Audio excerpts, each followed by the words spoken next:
Hey everyone! Today we are going to start the first chapter of 7th class NCERT. The book name is Honeycomb. Chapter है first और chapter का नाम है 3 Questions written by Leo Tolstoy. In this story there is a king. इस story में एक king है who has 3 questions, जिसके मन में 3 क्वेश्चंस हैं, जिसके पास 3 क्वेश्चंस हैं and he is seeking answers to them, और वो उन क्वेश्चंस के आंसर ढूंढ रहा है. What are the questions? वो क्वेश्चंस क्या है? Does the king get what he wants? क्या किंग को वो मिलता है जो वो ढूंढ रहा है? क्या किंग को उन क्वेश्चंस के आंसर मिलते हैं? चलो देखते हैं इस चैप्टर में. Let's begin the chapter. Once there was a king. एक बार एक किंग था who thought to be a successful ruler. उसने एक बार सोचा कि एक सक्सेसफुल रूलर, एक सफल शासक बनने के लिए he must know the answers of 3 questions. उसे इन 3 questions के आंसर्स पता होने ज़रूरी है so that he can never fail. so वो कभी भी फेल नहीं हो सकता. The questions थे what is the right time to begin something. किसी भी काम की शुरुआत करने का, किसी भी काम को बिगिन करने का सही समय, सही टाइम क्या है. Second question is which people should I listen to. King सोचता है कि उसे किन लोगों की बात सुननी चाहिए, मतलब किन लोगों की एडवाइस को फॉलो करना चाहिए, अपने फैमिली मेम्बर्स की, फ्रेंड्स की. And the third question is what is the most important thing for him to do. मतलब कि किंग के लिए सबसे ज़रूरी काम क्या है जो उसे सबसे पहले करना चाहिए. As we know he is a king, और किंग की बहुत सारी रिस्पॉन्सिबिलिटीज़ होती है, मतलब बहुत सारी जिम्मेदारियाँ होती है.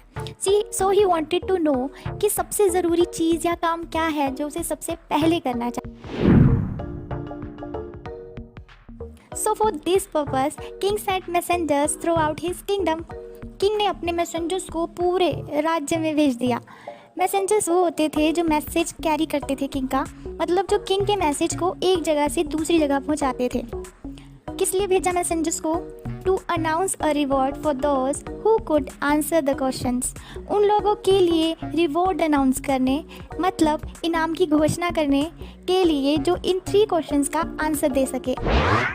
Many wise man came but all answered his questions differently. बहुत से बुद्धिमान समझदार लोग आए बट सब ने जो किंग के क्वेश्चंस के आंसर्स दिए वो बहुत अलग अलग दिए. अब देखते हैं कि लोगों ने किंग को क्या क्या सॉल्यूशंस दिए.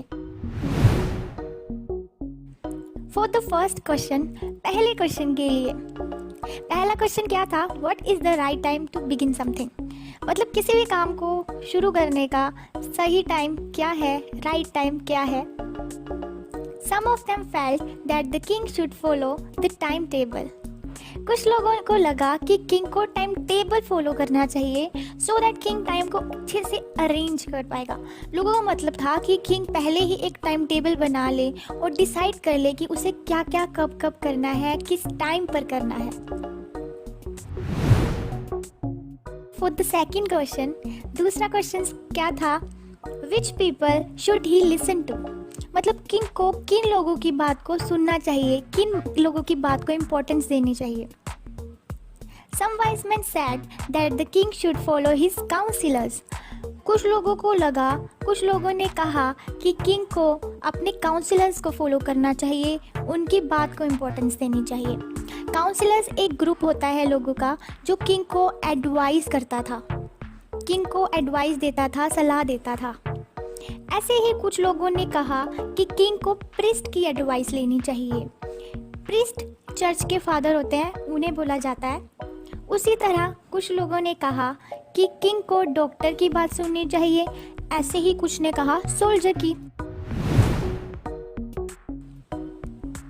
फॉर द थर्ड क्वेश्चन, तीसरा क्वेश्चन था what is the most important thing for him to do. मतलब कि किंग के लिए सबसे इम्पोर्टेंट थिंग क्या है, सबसे इम्पोर्टेंट काम क्या है जो उसे करना चाहिए. Some wise men said science should be highest priority for the king.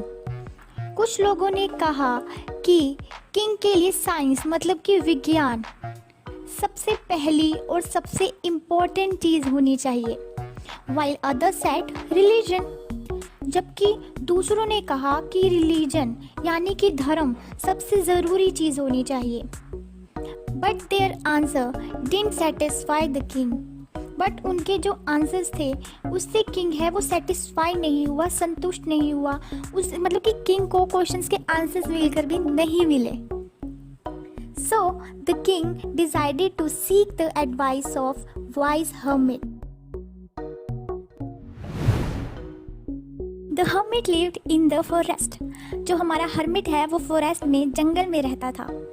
He will see only ordinary people. So वो only ordinary मतलब सिंपल, साधारण, आम लोगों से ही मिलेगा। So the king dressed up like a normal man. इसीलिए king ने एक नॉर्मल मैन मतलब आम इंसान की तरह कपड़े पहन लिए, ड्रेस्ड अप हो गया। Leaving behind his horse and bodyguards and went to the hermit's hut. King ने अपने बॉडीगार्ड्स को, अंगरक्षक को, अपने घोड़े को, हॉर्स को पीछे छोड़ दिया और हर्मिट के घर के लिए निकल गया। The hermit was an old man and busy digging the ground in front of his house. जब वो वहाँ पहुँचा तो उसने देखा कि हर्मिट तो एक ओल्ड मतलब बूढ़ा आदमी था और अपने घर के सामने ज़मीन खोदने में बिजी था। He greeted the king and continued digging. जो हर्मिट है उसने किंग को ग्रीट किया मतलब उसको विश किया। ग्रीट करना होता है जैसे हम नमस्ते, गुड मॉर्निंग वगैरह बोलते हैं, वो किया और खुदाई जारी रखी और वो अपने खुदाई के काम में वापस से बिजी हो गया। The king requested him to answer his 3 questions. राजा ने जो हर्मिट है उनसे 3 क्वेश्चंस के उत्तर देने के लिए रिक्वेस्ट किया मतलब आग्रह किया, अनुरोध किया। The hermit listen to the king but didn't speak. Hermit ने किंग की बात सुनी बट कुछ बोले नहीं। The hermit was old and weak and he was breathing heavily. Hermit बूढ़े थे, वीक थे, बहुत कमज़ोर थे, ठीक है, और वो ज़ोर ज़ोर से ब्रीथ कर रहे थे, ज़ोर ज़ोर से सांस ले रहे थे। Therefore the king took the spade from him and started digging the ground till evening. इसीलिए किंग ने, राजा ने उनसे स्पेड ले ली मतलब फावड़ा, कुदाल जो खुदाई के लिए यूज़ करते हैं वो ले लिया और शाम तक खुदाई करते रहे मतलब उन्हें खुदाई करते करते इवनिंग हो गई, शाम हो गई।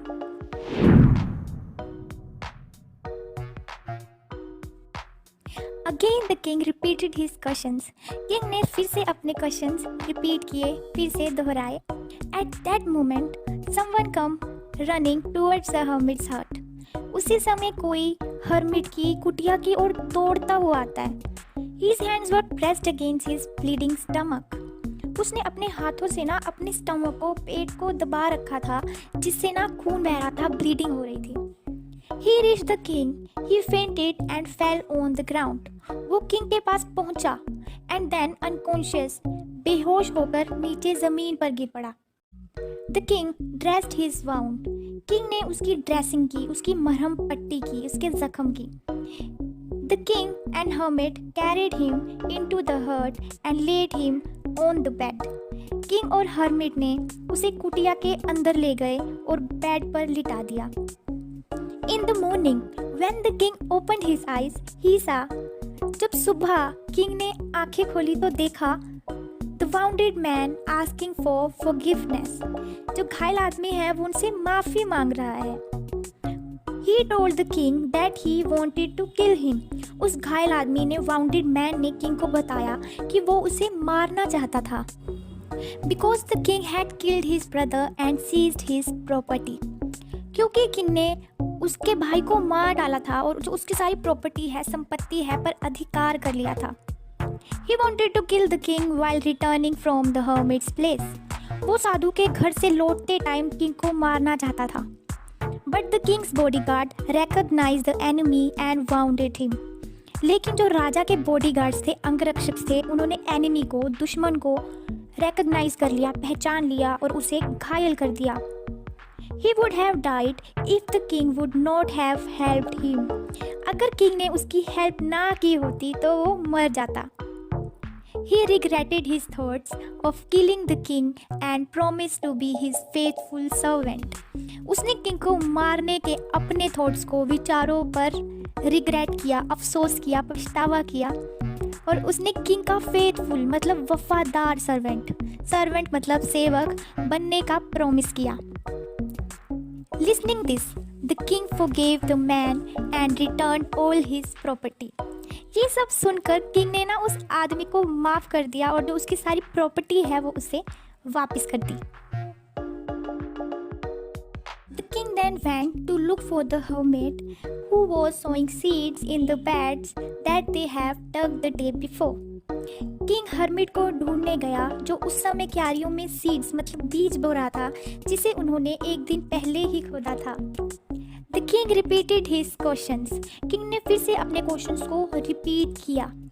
To this the hermit said he has already found the answers.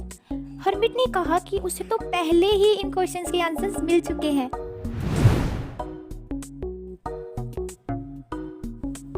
Hermit ने कहा if he would not have pitted hermit condition the day before, अगर वो एक दिन पहले हर्मिट की कंडीशन मतलब हालत पर दया ना करता, then the man would have attacked him on his way and he might have lost his life. तो वो आदमी रास्ते में उस पर अटैक कर देता, हमला कर देता और शायद उसकी जान चली जाती. So the most important time was when he was digging the bed. इसीलिए सबसे इम्पोर्टेंट टाइम था जब किंग खुदाई कर रहा था. अगर उस टाइम पर वो खुदाई के लिए नहीं रुकता तो मारा जाता. And the hermit was the most important man. और हर्मिट उस सिचुएशन के हिसाब से सबसे इम्पॉर्टेंट महत्वपूर्ण आदमी था. क्यों था? बिकॉज अगर हर्मिट ने किंग को खुदाई के लिए कुदाल मतलब स्पेड ना दी होती, अपनी हेल्प करने ही ना दी होती, तो किंग चला जाता और तो वो आदमी जो किंग का एनिमी था वो किंग को मार डालता. And nursing him is the most important business. और उसकी देखभाल करना सबसे इम्पॉर्टेंट महत्वपूर्ण काम था जो किंग ने किया. किंग ने दया दिखाई और वाउंडेड मैन की सेवा की, उसकी जान बचाई. मतलब दूसरों के लिए अच्छा करना ही सबसे इम्पॉर्टेंट बिजनेस है, मतलब सबसे इम्पॉर्टेंट काम है. The hermit said that the most important time is now. Hermit ने कहा कि सबसे इम्पोर्टेंट महत्वपूर्ण टाइम अभी है. Because it is the only time when we have the power to act. क्योंकि यही वो टाइम है जब हमारे पास पावर है, शक्ति है कोई काम करने की. फॉर एग्जाम्पल किंग के लिए सबसे इम्पोर्टेंट टाइम क्या था? वही था जब वो खुदाई कर रहा था, क्योंकि इसने उसे उस आदमी के अटैक से बचाया. मतलब हमारा प्रेजेंट ही इम्पोर्टेंट टाइम है. The most important person at a particular moment is we ourselves. किसी पर्टिकुलर मोमेंट विशेष क्षण में सबसे इम्पोर्टेंट महत्वपूर्ण आदमी हम खुद हैं. Because future is unknown. हमें नहीं पता कि फ्यूचर में क्या होने वाला है. ये तय नहीं होता कि हम किसी से मिलेंगे ही. तो उस टाइम पर सबसे इम्पोर्टेंट पर्सन हम खुद हैं और डिसीज़न भी हमें खुद ही लेना पड़ता है. And the most important job is to do good to others. सबसे इम्पोर्टेंट जॉब है दूसरों का भला करना. Because we have been sent to this world for this noble cause. क्योंकि हमें इस नेक काम के लिए ही दुनिया में भेजा गया है.